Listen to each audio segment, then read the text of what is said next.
Okay, so I was asked to perform at the Red Shed last Friday. So it was for Jasmine's event. And she asked me to do a poem based on the Nasty Women one, the American one. So I looked at it, and she actually asked me to read that one, and I looked at it and I thought, I'm not comfortable with it because it was very American. So I rewrote it, and it goes like this. It's called Oh Those Women, They're Nasty. And it's inspired by the poem by Nina Mariah after Donald Trump called Hillary Clinton a nasty woman as part of his presidential campaign. So this is a companion poem, really. You say I'm nasty. I say I'm strong. If you're threatened by equality and equity, which you will be, oh, you will be, and so continue to prop up the zeitgeist, the belief system that normalises toxic masculinity, and lounge laid out, spaced out on plush red benches guffawing, she's a nasty woman. Chuck her out, make her pay, she's old. She doesn't matter anyway. Eventually your system will fall. Adapt or die, mate. It's your call. I'm not as nasty as a man who dismisses death threats against women as humbug, words to distract a situation with politically sanctioned hate speech contaminating this diverse and vibrant nation.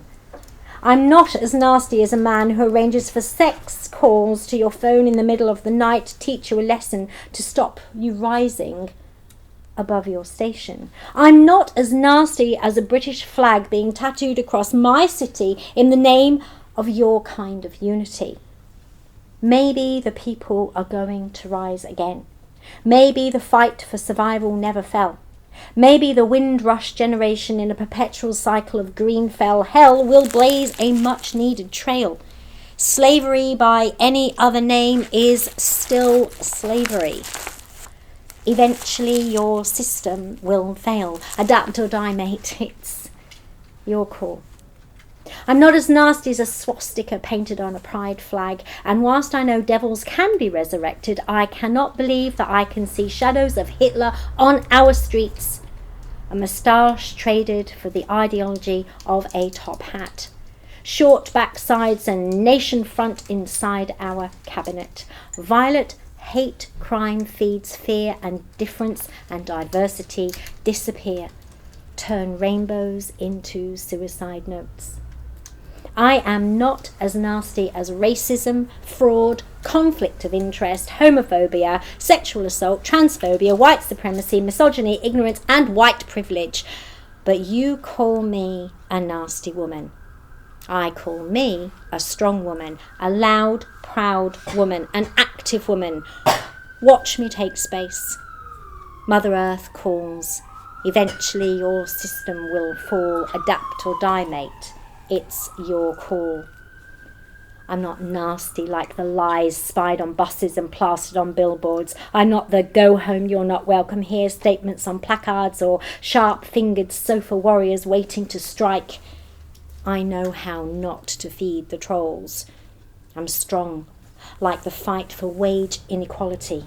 Why do women earn so much less? Even when we do go into higher paying jobs, our wages are still cut with blades, sharpened by testosterone. This is not a feminist myth. Wondrously nasty women precede me. The Pankhursts who choked on their own bile fighting for the vote. Rosa Parks, who refused to surrender her seat and owned her space. Florence Beaumont, whose cutting comebacks put toxic masculinity in its place. And Greta, the purest daughter of Eve, calls to us all. See now how your toxic system falls. See how nasty women rise, mate. Adapt or die. It's your call. Thank you.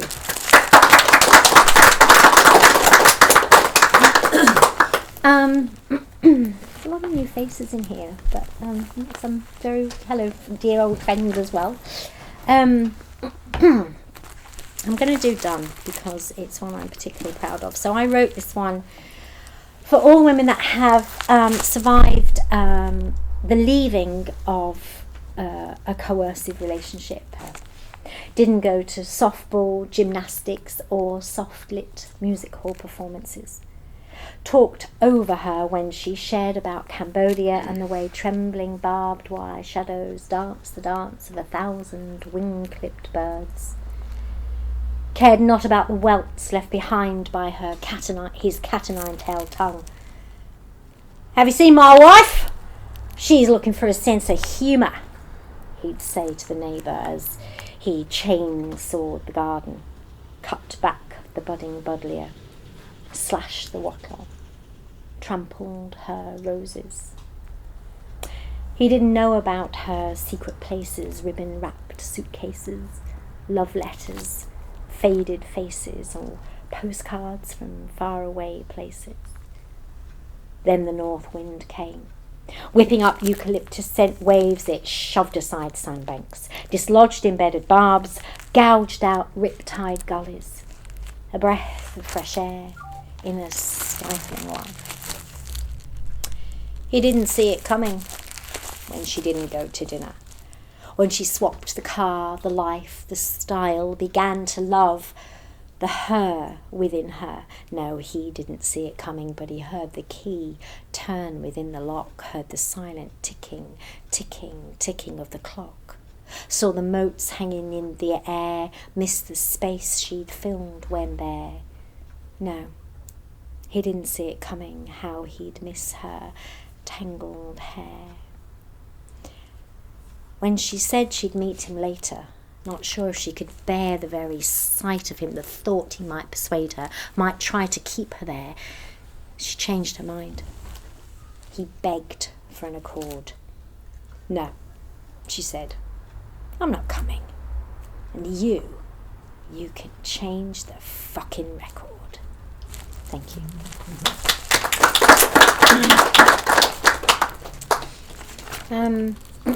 I've lost several friends in the last year and a half. It started with my friend Helen. I'm going to read you a poem about her, who I was actually at university with Petra. We all shared the same house together. And this time last year, I lost my very dear friend Sarah, who died of an overdose. In fact, a lot of my female friends who are in their early 50s have committed suicide. I also lost my friend Rachel about 18 months ago as well, who committed suicide. And it makes me wonder about, obviously, the mental well-being, not just of those individuals, but of society, because we know we're in a mess. We're in a huge mess. And most of you know that I run Dreamtime Creative, and that is all about supporting women's mental well-being. Women, people that identify as women who've have people that have transitioned, cis women, anybody that identifies as a woman, and we've got a really positive and powerful reputation in Wakefield for providing safe spaces for women to find their voice through creativity, poetry writing, art, music, drawing, whatever, drama, and to enable them to feel empowered and then embolden them as well, so that we give them platforms to speak. And I have to say a huge thank you to Halima, who has been a volunteer at Dreamtime Creative for a long time, doing bits of research and coming and supporting our events and being there, and in her very quiet but stalwart way she provides platforms for women, not just in Jackanory but in many, many other forms as well. And it's very often the unsung heroines, the goddesses, that don't kick up a fuss or don't kind of actively seek the media or manipulate social media or whatever to get their voices out there, that are just lost or forgotten.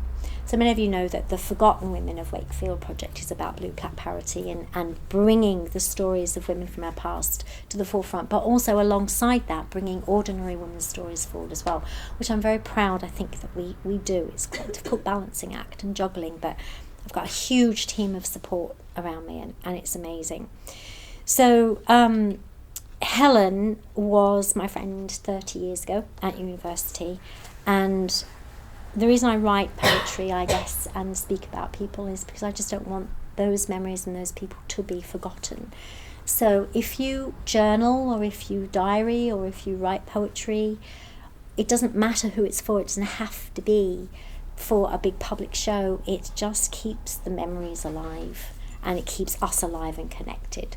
So I'm going to finish with Helen, because it's for all the women in my life that I have lost for one reason or another, which makes me feel sad, but I'm very grateful to have had them for the short time that they chose to be here, and they chose to share their friendship with me. Helen, your enormous hooped earrings bobbed and flounced, bounced to deep thump reggae against high, soft cheekbones, soft skin and deep crooked smiles.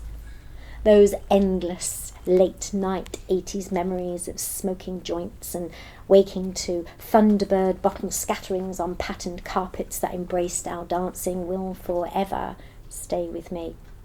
Then, if we but knew it, we were truly free. Since then, endless nights, rocking babies, chasing dreams, growing schemes, forgetting how to dance that dance where turned-up jeans made us queens on the floor, kept us from ourselves and each other. Yet, I hear, as I hold the photograph I just dug out from a dusty pile of processed paper packets, your laughter. Catch the very scent of yourself and remember the times when you made me smile.